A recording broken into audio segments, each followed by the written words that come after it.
So some of you know who I am already, and Brooke kind of introduced me a little bit in my background in the keynote address. And it's been a great opportunity for me over the past few years to really transform how I practice medicine and focus more on the foundation of the individual and really look at what's going on at a cellular level versus just looking at what's going on the surface with a few symptoms, trying to ameliorate those symptoms and move things on. And so that's where I have now evolved, is to become more of a practitioner that's really looking to treat the individual and not a constellation of symptoms. And that's been a challenge, as well as it's been very rewarding. But I want to start off by telling you a little bit about my mom's story. So the title of the talk is on fatigue and autoimmune disorders, and that may or may not seem to go well together depending upon how much you know about autoimmune disorders, and we'll talk about what those are. But a lot of the autoimmune disorders have a fatigue component to them, and certainly in my mom's case, that's what happened with her.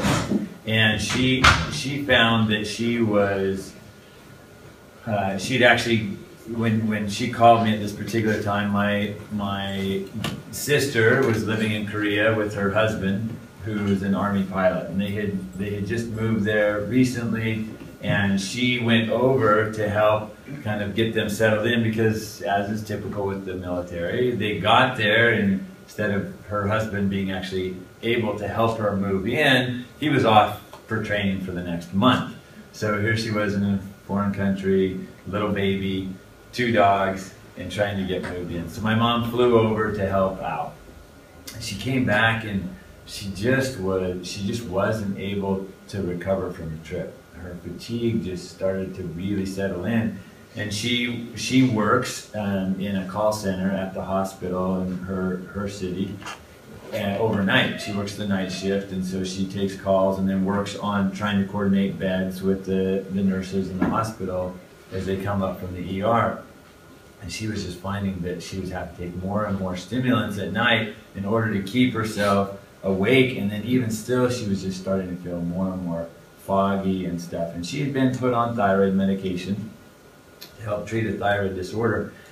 And so she thought, well, maybe my thyroid is just not acting up. So she went to her primary care doctor, and the doctor said, well, let's check your labs. So he looked at her labs, and looking at her labs found that her TSH was very, very low. Now, raise your hand if you don't know what a TSH is. Okay, good, then I will explain. If everybody knew, then I would just move on. But so TSH stands for thyroid stimulating hormone. It's produced by your brain to stimulate your thyroid gland to make more thyroid hormone. So we were taught as physicians to look at the thyroid stimulating hormone in order to be able to determine what's going on with thyroid function. It's kind of an indirect measurement. The higher the TSH is, the more the body is trying to stimulate the thyroid gland to make more thyroid hormone. Your thyroid hormone is critical for metabolism and energy. So the thinking is, okay, I'm tired, I'm fatigued, I'm going to, if my thyroid's not functioning well, then my body's going to try and make more. So she went in thinking, well, maybe I'm not getting enough thyroid hormone replacement, and therefore my TSH should be elevated, and that's what's causing me to be tired. Well, he did the test, and lo and behold, her TSH was lower than normal. So being indirectly related, therefore the physician looked at that and said, actually, we need to reduce your thyroid medication. And she said, what? I'm already feeling really tired. And so he said, yeah, but you know, it could be really dangerous. Didn't check what the actual thyroid hormone was, just looked at the tool that we had been taught as physicians to screen for. So he looked at it and said, well, we'll go ahead and let's just cut it back a little bit, and then we'll see how you do. And then we'll recheck your thyroid hormone again, or your TSH again. So he reduced it by a quarter of the dose that she was on. And that just, I mean, then she was almost disabled. She couldn't even work. And so within a week, you know, she called and said, I can't do this. She says, well, it may take a little bit of time, but you should rebound step. So literally for the next 5 weeks, and he wanted to wait 6 weeks for her before he rechecked it, she was literally almost ready, had to quit her job because she was barely able to function. He rechecks the level, and her TSH level is now even lower. So that doesn't make any sense, does it?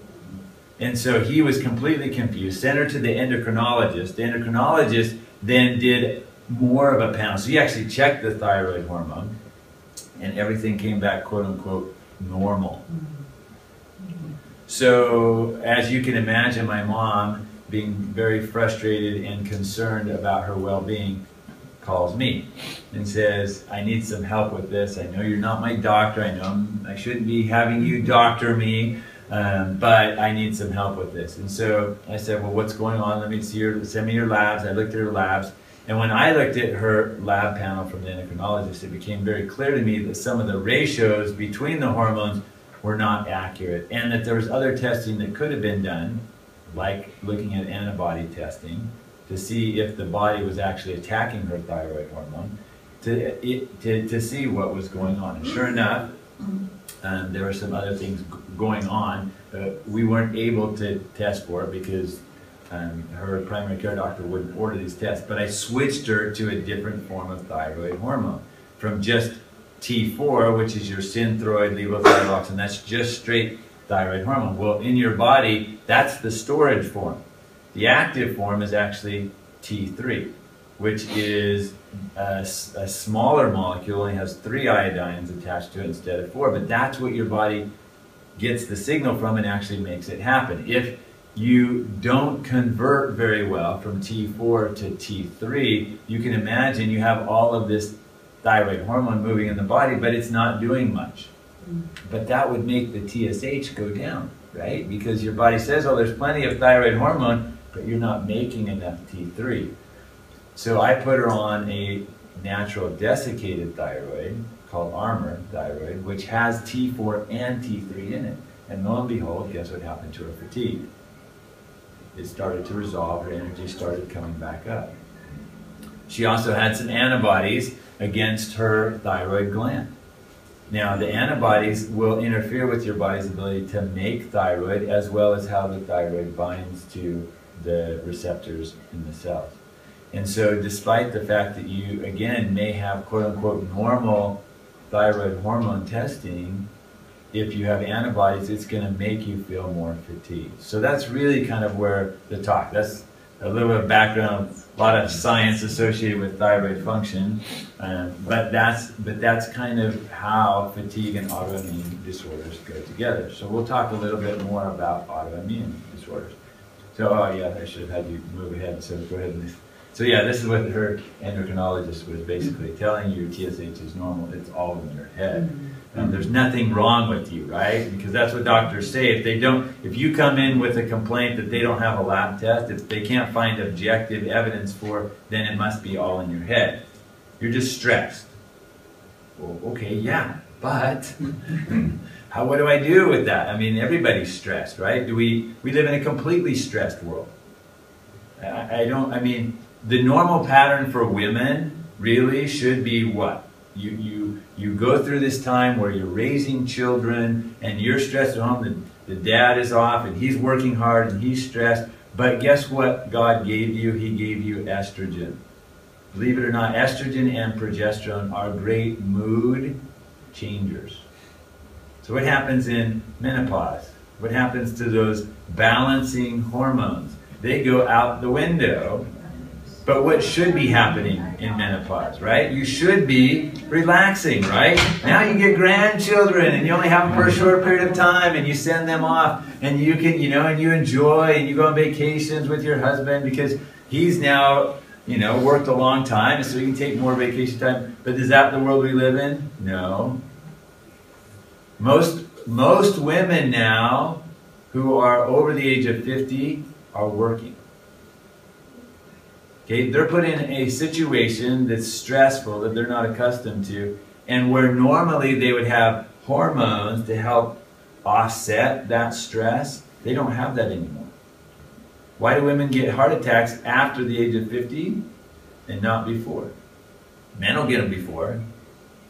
Men will get them in their 30s, their 40s, because we don't have those protective hormones.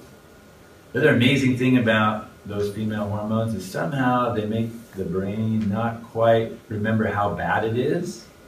Because if they did, what woman would it really go through childbirth twice?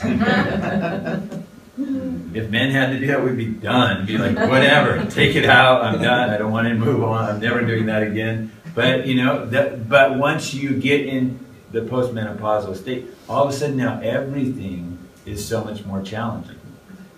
And so with all that extra stress, that's what creates problems. So now, what we're finding too, and we'll talk about this a little bit later, but these hormones also play a role in your immune defense. And when there starts to get imbalances in those hormones, it interferes with the body's ability to self-regulate, and then it starts to attack itself in ways that it normally shouldn't. So stress does play a role, and yes, it may be quote-unquote in your head, because those hormones get released in your head to go to the rest of the body, but there is something that can be done about it. So let's go on. So this is some interesting statistics about autoimmune disorders. And what a lot of people don't realize is that often 3 to 7 years before you ever have quote-unquote an autoimmune disorder, meaning that you are now having symptoms, significant symptoms enough that you go to a rheumatologist and he diagnoses you with an autoimmune disorder like lupus or Sjogren's syndrome, or you have GI problems, so you're having bloody stools, now you have ulcerative colitis or inflammatory bowel disease. Those problems don't start until you've had antibodies for 3 to 7 years. Your immune system is already attacking itself, but there's not enough damage to where you're feeling it. So by the time you get diagnosed, this problem has been going on for maybe even a decade. And a lot of people don't realize that. We talked a little bit about hormones, so is it any surprise that it affects women 75% of the time? So that means for every one man that's diagnosed with an autoimmune disorder, there's going to be 3 women that are going to be diagnosed. And some of the disorders, it's even more dramatic. And although, you know, we don't quite understand, there are some theories as to why and how this imbalance occurs. And we'll talk a little bit about that. And some of the drug treatments then are targeted towards suppressing the immune system. Okay, that's not bad, right? Well, until you start getting infections and you start having other problems because your joints and your bones start weakening, your muscles start weakening. And so short term, it's fine. You may get some relief from those symptoms by using one of these immunosuppressants. But long term, you can see where the problem happens.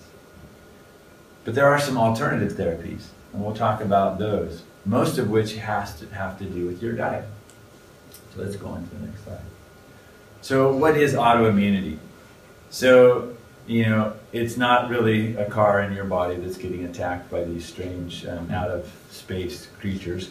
But it's so your body, when it makes a defense, and you can go on to the next one. So your body has a defense that tries to keep intruders out. And one of the ways that it does that is it makes immunoglobulins. Okay, so immunoglobulins are these little detectors that will find things that it's familiar with, and then it'll bind to it. And then the body has these cells that go around, and when they see a bunch of these little detectors, these little magnets that are attaching to something they've recognized as being not good, then the cells grab a hold of that, and then it starts to try and get rid of it. And it releases chemicals that can be inflammatory to try and get rid of whatever this invading, this foreign, this burglar, whatever it is that's attacking us. And there's different types of antibodies. There's the IgA antibodies, which are released in the mucosa. So that's going to be in your gut, the lining of your gut and in your mouth. So the first defense is that. It's also what's found in breast milk. So mothers who breastfeed actually pass that on to their infants, because until their immune systems start to get better, they can pass on those antibodies to protect that infant so that things that come in their mouth and things like that, they'll have some protection against. And that's one thing you can't replace with a bottle for infant formula. They have not been able to figure out how to put immunoglobulins inside to replace that. So that's one.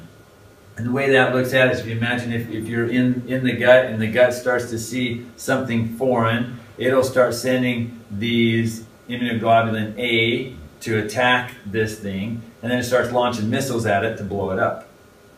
Right? Well, the next line of defense is the IgG antibodies. So that's in the blood, and that's the reinforcements. And the body starts saying, okay, this is how we're going to seal off the border. We're going to just stack it full of these IgG antibodies, and we're going to protect the body. So if for some reason the IgA wasn't able to take care of it completely, or if there's another round coming in and we're depleted in IgA, or our missiles are all gone, then we have a second line of defense.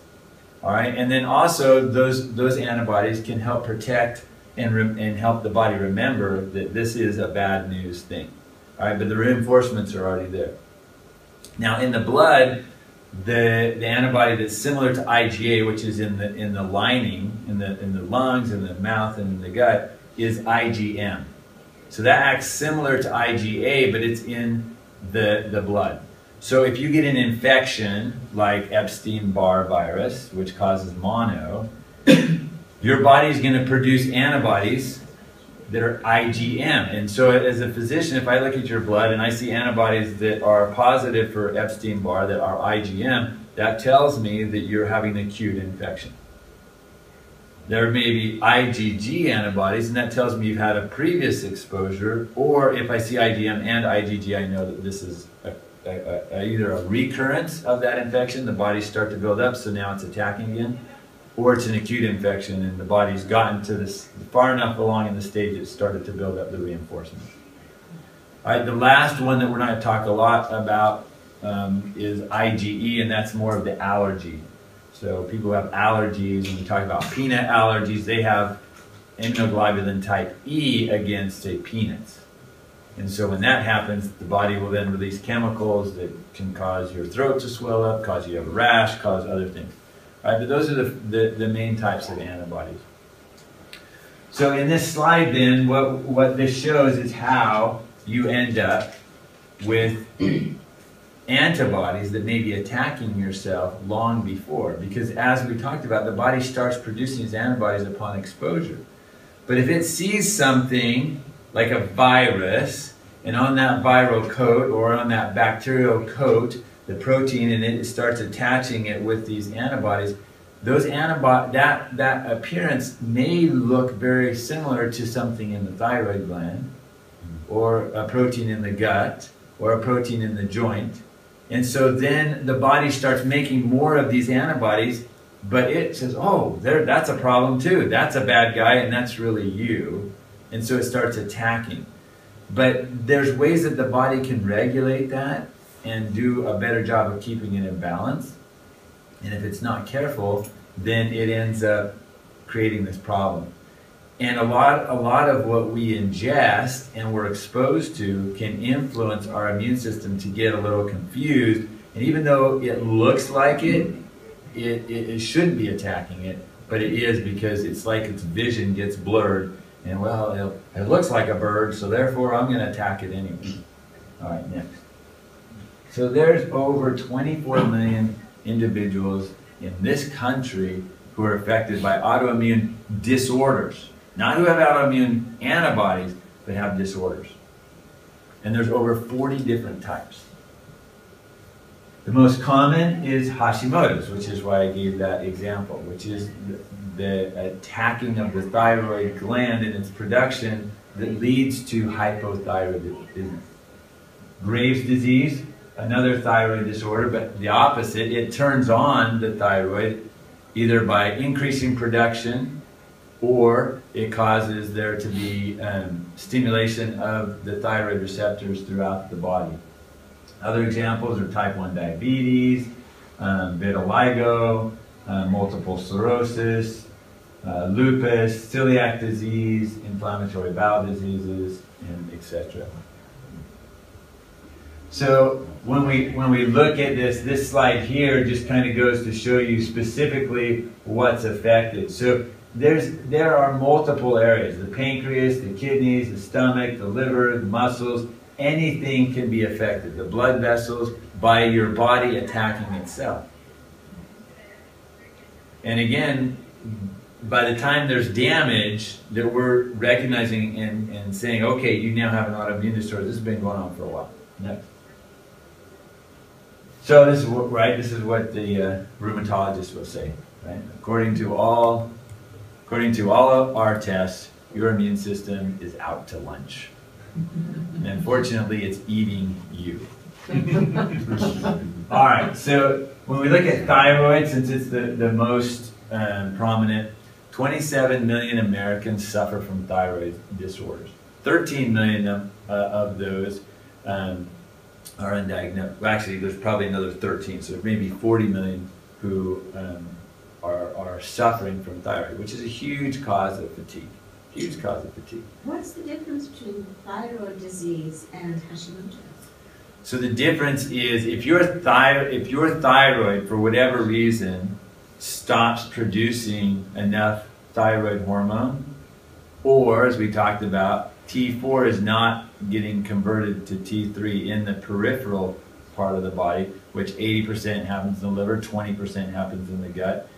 If that doesn't happen very well, then you're going to have hypothyroid symptoms.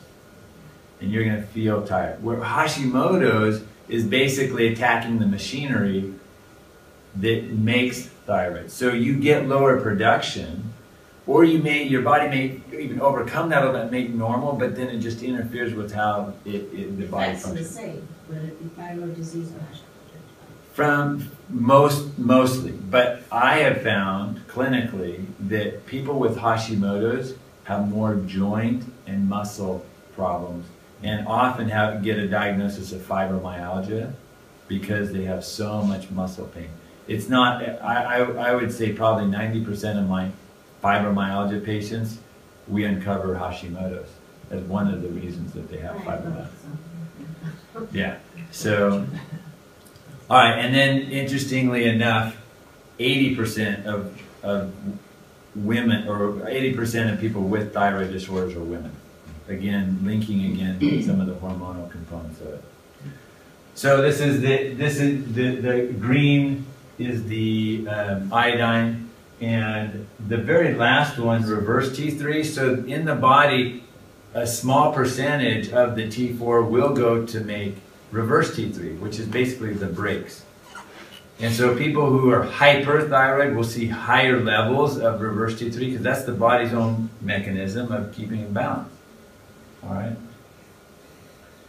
And we talked about most of this. So when the thyroid gland produces thyroxine, which is T4, it will produce a little bit of T3, but most of the T3 comes from the liver and from the gut, and affects things in the cells. So Hashimoto's then is when these antibodies, so you can see these little antibodies attacking bacteria, then all of a sudden it's very similar, and then ends up attacking the body as well. So here's some things that then can influence what goes on. So that, this is a great answer to your question about, okay, well, why do some, what's the difference? Why do some people feel differently and stuff? These are the things that can affect it. Now notice up here on the left, the number one thing that can inhibit proper production of thyroid hormones, stress.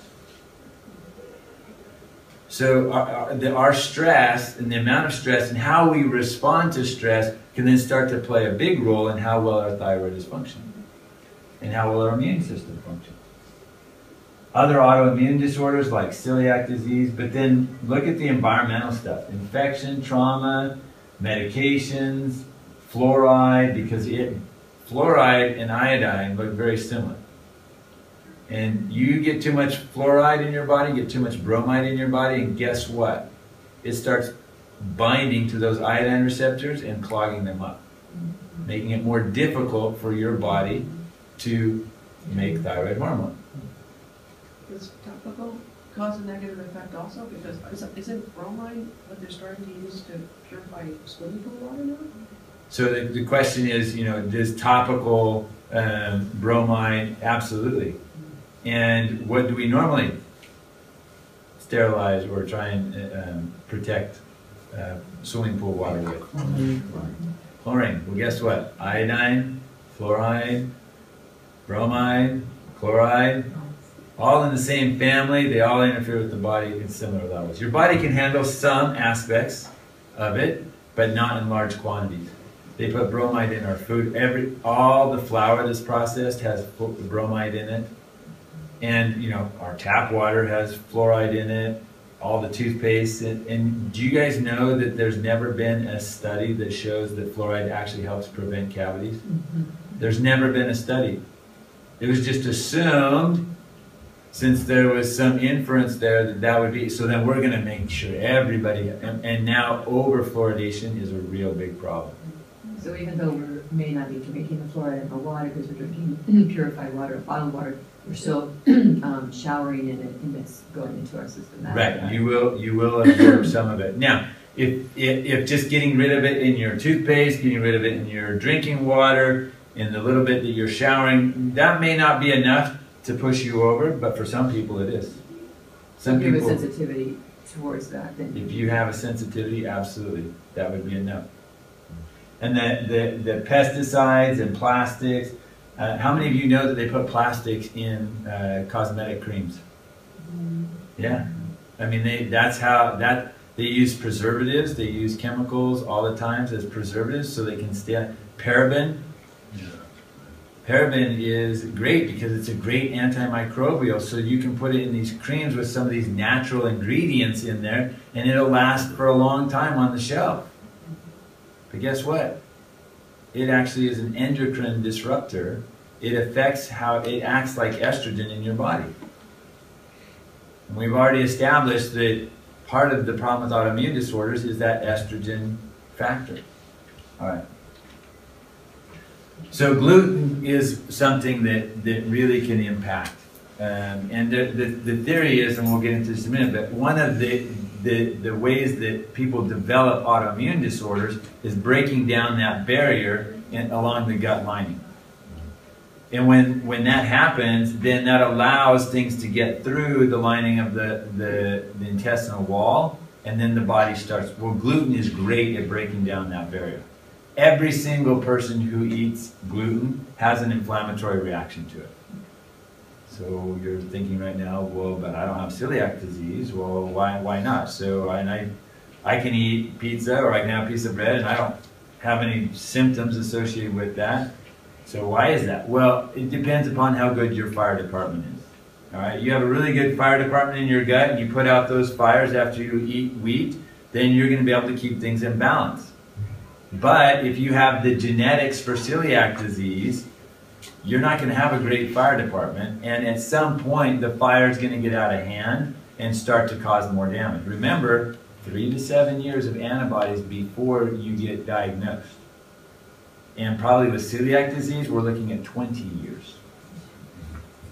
And what people don't realize is that there's not just, we talk about the gut barrier. Well, guess what? There's a brain barrier, and you can get leaky gut and you can get leaky brain. So the same kind of antibodies that are being produced in the gut to try and attack against wheat will happen in the brain as well. And like so we're foggy brain, is that what you mean? By foggy brain, memory issues, ataxia, which is where you have problems with gait, all caused by gluten. So it's not something that you may think, oh, I'm not having any gut issues because that's celiac disease, but you may be having problems associated with wheat that's attacking the brain. All right? Is it true that... Yeah, go ahead, Bucky. Is it true that sourdough actually is a better way to go if you're going to still have some bread? So the question is in regards to sourdough bread versus regular bread, and there is some truth to that because the bacteria that they use in the sourdough starter, in addition to the yeast, but the bacteria that makes it sour actually starts to eat some of the gluten. So the gluten content starts to go down a little bit. All right, let's go on to the next slide. Yeah. Oh, sorry. No. If you have these antibodies in your body and you have a child, and you're either through just having a child or nursing the child, do these antibodies get passed on to them? No, the antibodies don't get passed on, but they can significantly impact. And there's been, so I do prenatal care as well, and follow a lot of women who have Hashimotos. And so one of the things that we try and do is keep their TSH levels very suppressed, because we don't want to stimulate the thyroid gland, particularly during pregnancy, and try and get those antibody counts to come down, because there's a definite correlation to premature births, and also with babies that are smaller than normal size, as well as miscarriages and stuff associated with having high levels of antibodies. So working really hard to get those antibody levels to come down during pregnancy, because it can definitely impact women getting pregnant. Sure. So. One last thing that's somewhat related. If you have a diagnosis of Hashimoto's, have you noticed with your patients enlarged thyroids? Yes. Yep. Because what happens is that as the body attacks the machinery it's like it's punching holes in it, and they'll get what's called multinodular goiters. All right, so it's not the goiter, like if you don't have enough iodine and your body starts stimulating your thyroid to make more thyroid hormone, you'll get a goiter that sticks out and it bulges and stuff. The multinodular goiters are just more of a prominence. Like just a little bit of a more prominent neck and stuff. But on ultrasound or when you actually palpate it, multiple different nodules associated with that. And if you go to an endocrinologist, what they're going to tell you, if you don't have hypothyroid by lab, and they see that you have Hashimoto's, they'll just tell you, okay, well, we'll just watch this. Pretty soon your thyroid will burn out, and then we'll put you on thyroid medicine. I've been told that very thing. So you know why. I've had an endocrinologist say that exactly. Yeah. And that's because our training from the medical profession is all about TSH is what we follow, and once the TSH goes too high, then we put you on medication. It doesn't matter how you feel, that's what we're going to do. Can I ask just one quick question? Sure. So what medicine what do you call I know you're a doctor, but yes. Why, because I'm also a bunch of endocrinologists, so if I wanted to go to someone like you, for yes. example, could I go to you? You could. But are you a, what do you call yourself, I guess? So my training is family medicine. Okay. And then I went on to subspecialize in integrative medicine. And then I dialed that in even further to what's called functional medicine. So integrative medicine is where we take the best of conventional medicine and we integrate the best of some of the Eastern medicines and nutritional medicine, and energy medicine, and we blend that in to personalize it to what's best for the patient. Doesn't mean that we don't use medications, doesn't mean we don't use hospitals, it just means that we're only going to do that when that's the best thing for the patient. Not a knee-jerk response of, oh, you've got this is your prescription. And then we're also looking at other modalities that potentially could be healing to the body. And so it's a mixture of those two. Functional medicine gets even further. We're looking at the genetics. We're looking at what's going on at the cellular level. And most people don't realize, but you can actually turn on a gene or turn off a gene. Only 10% of your DNA actually goes to make proteins. The other 90% of your DNA are switches. So you can have a Hashimoto's gene. You can turn that on or turn it off. You can have a cancer gene, turn it on, turn it off. You have a diabetes gene, turn it on, turn it off. When I went to medical school, I was taught that if you had the diabetic gene, you were going to get diabetes, and that's it. You just needed to plan on that being a problem. Are you talking about type 1 or type 2? Both. Yeah. Both. I mean, type 1 is an autoimmune disorder where the body's attacking the pancreas. And guess what they've linked that to? Introducing wheat to kids before the age of 1. Increases your risk for type 1 diabetes dramatically. So you also recommend diet. You don't just stop at Absolutely. here's the cure. You say for your particular situation, here's what we recommend. So you really go the whole. Right. We want to reverse the process. We want to turn it off. We want ideally, my goal is to get people off medications and even off supplements. I mean, I don't want to trade one pill for another pill. you know, what I want to do is use pills that are going to help reverse disease. And there's medications out there that are pretty good at doing that when combined with nutritional changes. But when we just use the medications alone, it's not enough. It's not enough. All right. Oh boy, we've got about 7 minutes to fly through this. So let's go. All right, let's go on to the next one. So we'll skip through some of the celiac things here. No, somebody said please don't. But so basically the difference between celiac disease and gluten sensitivity is that the antibodies that are attacking the lining of your intestine are causing damage. All right, so it's just basically like taking a rototiller to the gut and just grinding it up. So that barrier and everything that you are trying so well to protect just gets shredded. And remember, this happens over a long period of time. Because most people aren't diagnosed with celiac disease until they're a lot older. But gluten sensitivity is a little bit delayed. So that's where the brain fog and some of these other symptoms, you may have some constipation, you won't have diarrhea. Celiac disease is almost always diarrhea, except in kids, it tends to be more constipation. And I learned that the hard way by missing a diagnosis and then realizing later that when we got to the specialist who then diagnosed her with celiac disease, and I just was looking for diarrhea because that's how we were taught. But there can be, an interesting thing about gluten sensitivity is that you actually can get weight gain. It's not always weight loss because it may be constipation and other things, and you get bloating and other things. But there's lots of other things. The celiac disease often then leads to other autoimmune disorders. So.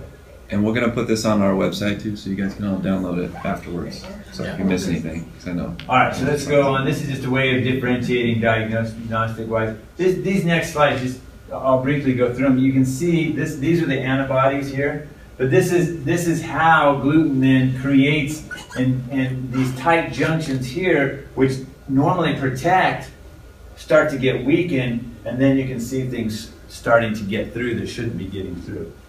And then you end up with cells that start looking like this in the gut, and that's celiac disease.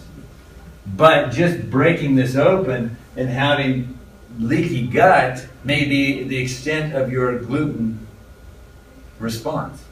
You may not ever get to this point where it's actually celiac disease. You may just get some leaky gut, and then when that happens, all of those autoimmune disorders that we all have, those genes get turned on, and bingo, we're starting to attack ourselves in ways that shouldn't be. I use to coin the term for myself, gluten-less. When people ask, oh, are you gluten-free? I say, well, I'm gluten-less. You know, so I don't go one extreme or the other because I don't feel like I have that issue.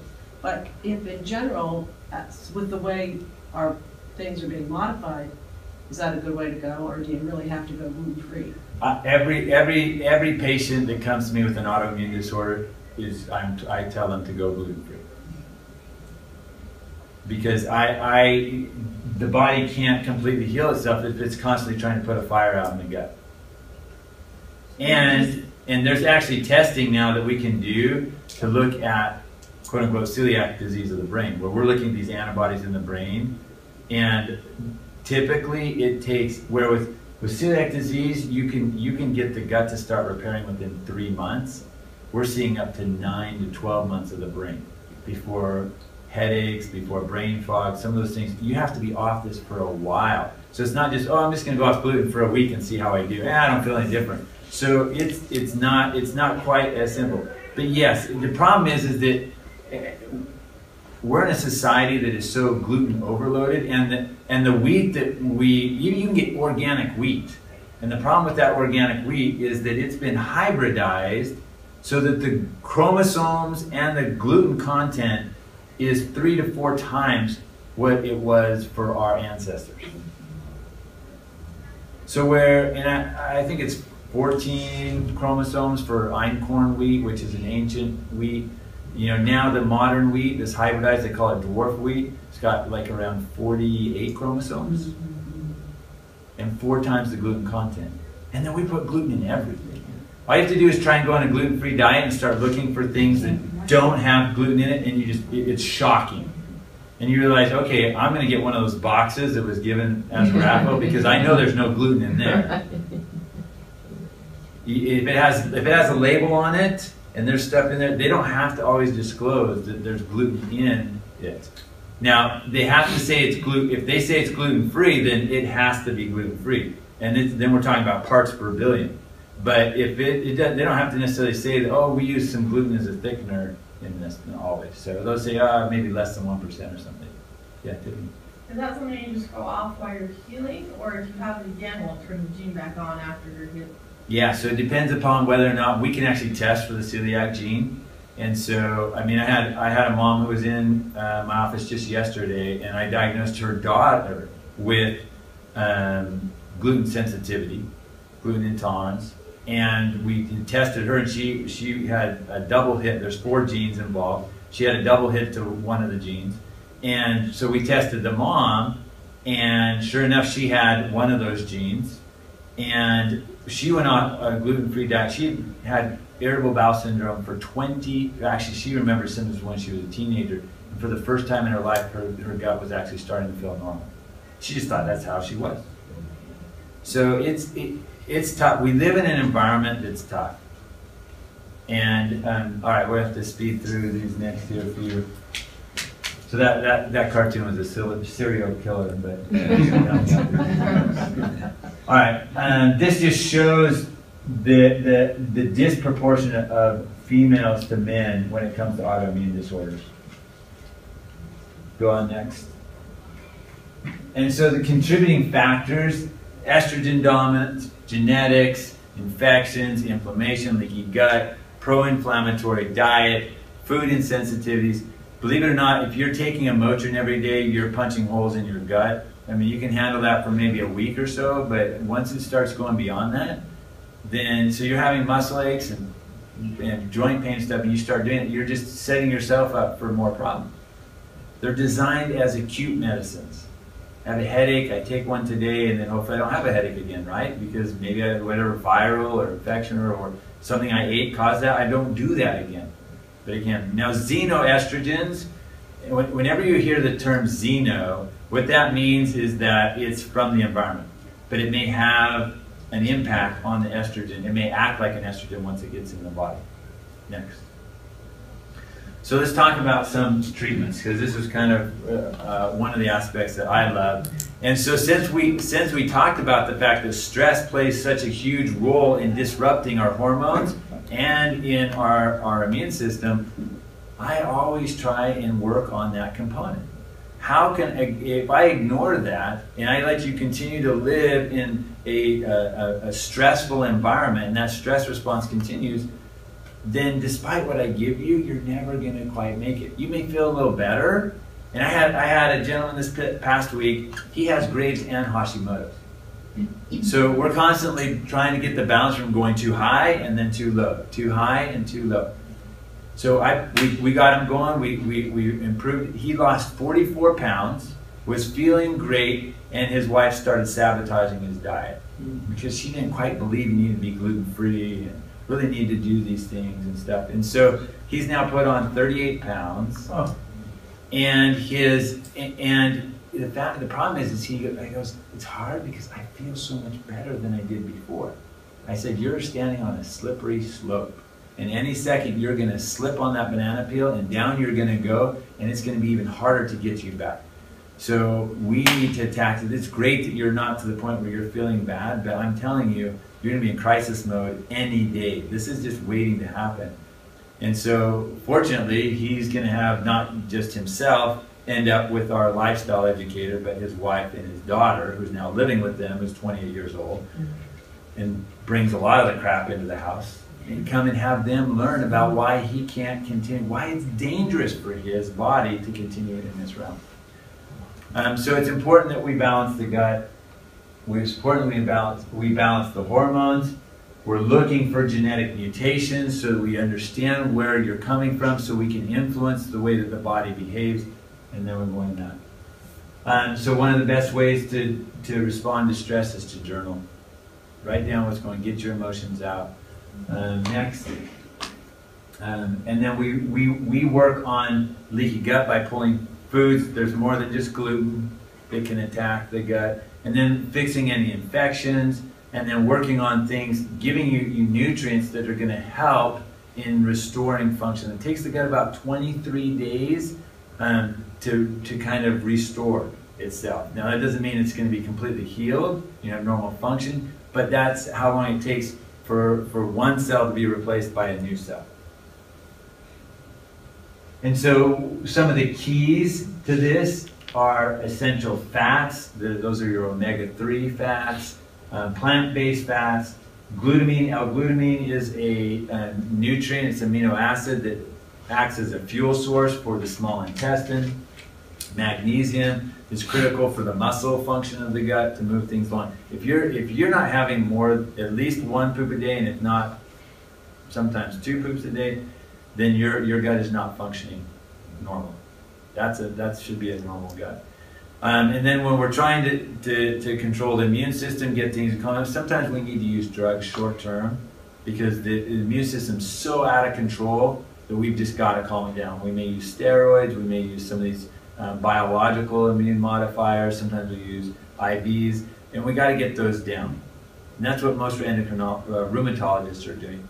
But once we get you back, so the fire's out, then we're starting to do it through support through nutrition.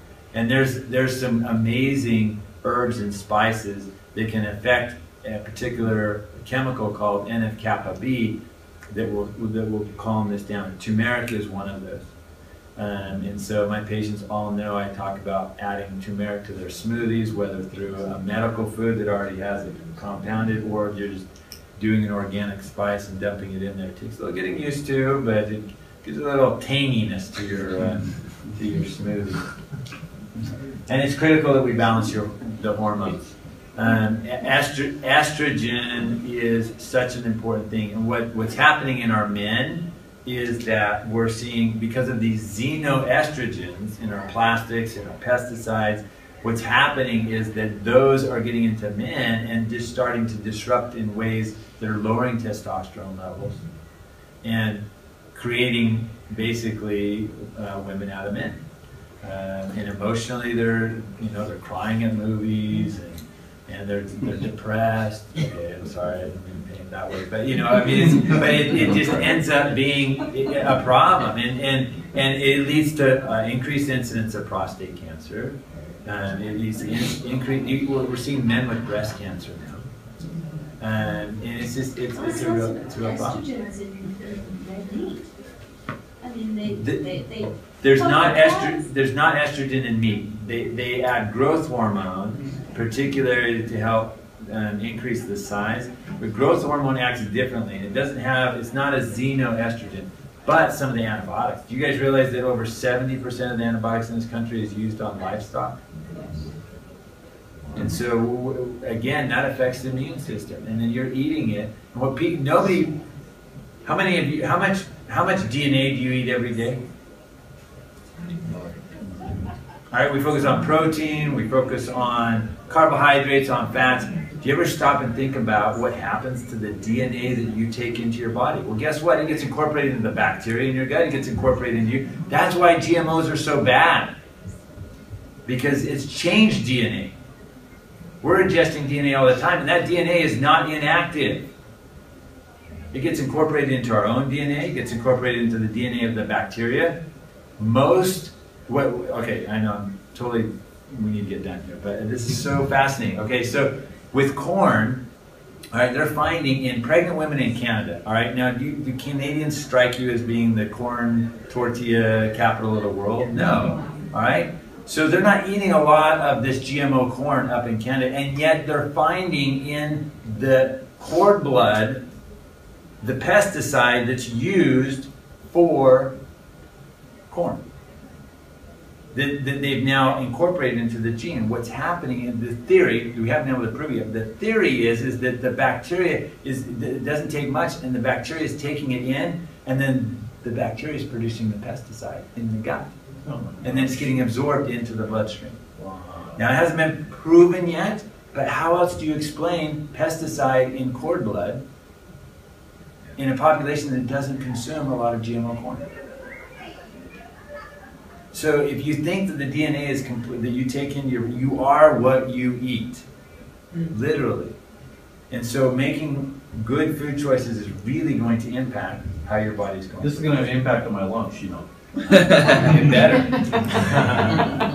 All right, so these are things. These are some nutrients. These are things that we can do to help influence that estrogen imbalance. And then these are some of those processed foods that hopefully you won't be having with your lunch today. And this is an anti-inflammatory diet. We won't have time to talk about detoxification. And this is kind of the summary then. We want to heal the gut, balance the estrogens, modulate the immune system, treat inflammation, infection, and detoxify. Is your next talk going to be the same, or is it going to be something? No, so I'm giving the same talk again at 1, and then at 3, I'm going to talk about 5 factors that are influencing our boys from becoming men. So, 3. yes, at 3.